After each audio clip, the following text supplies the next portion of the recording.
এটা হচ্ছে খুব ফ্রেশ এনেছিল লটে মাছগুলো। ধরেই বোঝা যায় লটে মাছ যদি নরম হয়, একে তো নরম, একটা গন্ধটা বেশি ছড়ায়। ফ্রেশ হলে এতটা নয়। তো ওটার মানে মরুটাকে মাথার দিকটা কেটে এবার ভালো করে ধুয়ে নিয়েছি। খুব কাটা আছে তো খুব সাবধানে ধুতে হয়।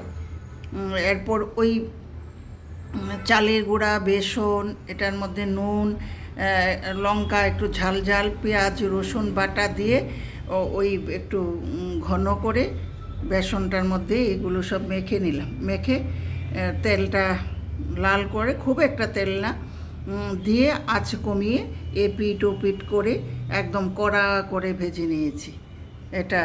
এটাও ডাল দিয়ে খেতে খুবই ভালো লাগে। ফেলে দিলেই তো দেওয়া যায়, কিন্তু একটু কষ্ট করে ভাজলে তো আরেকটা মানে আমেজ মতো আরেকটা পদ খাওয়া যায়।